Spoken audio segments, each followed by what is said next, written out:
Here at our sea-washed sunset gate shall stand a mighty woman with a torch, whose flame is the imprisoned lightning, and her name, Mother of Exile. Nearly 150 years ago, this original handwritten poem came to define America's promise to immigrants of life, liberty, and the pursuit of happiness. Keep, ancient lands, your storied pomp, cries she with silent lips. Give me your tired, your poor, your huddled masses yearning to breathe free. Sephardic Jewish poet Emma Lazarus accomplished the colossal task of having her name forever emboldened on the pedestal of the Statue of Liberty.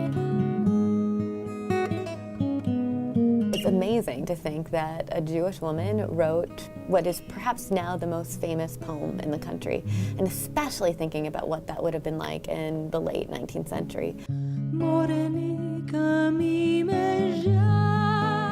Emma descended from one of the first Jewish families to arrive in New York City by accident in the 1650s.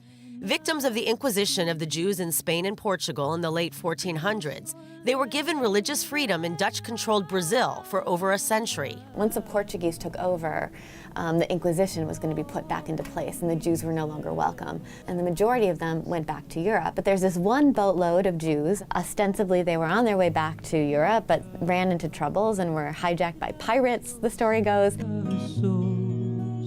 Her family founded the first two synagogues in the U.S., Manhattan She'erith Israel and Newport, Rhode Island's Toro Synagogue, and even became influential with America's founding fathers. Another one of her great-grandmother's older brothers was Moses Seixas, who wrote a letter to President George Washington at the time, thanking him for the kind of acceptance that Jews have. George Washington replied in kind, writing, quote, "May the children of Abraham who dwell in this land continue to merit and enjoy the goodwill of other inhabitants, and that everyone shall sit in safety under his own vine and fig tree." This paved the way for the First Amendment, guaranteeing freedom of religion and speech. American Jews are resolved, together with all other racial and religious groups in American life. And 100 years later, Emma carried the torch forward with her own power of the pen to assure the same liberties to the wave of immigrants entering New York Harbor. She was really passionate about what is now Israel, too. Yeah, I would say that she was both passionate about the idea of America. She thought America was a wonderful place, right? And her poetry, is dedicated to America and its promise.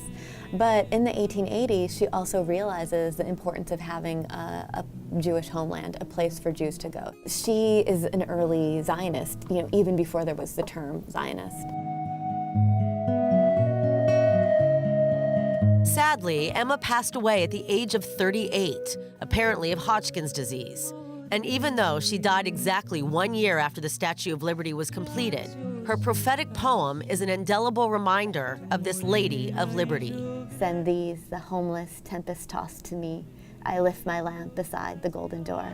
In New York, Emily Francis, I-24 News. From her beacon hand glows worldwide welcome. Her mild eyes command the air-bridged harbor that twin cities frame.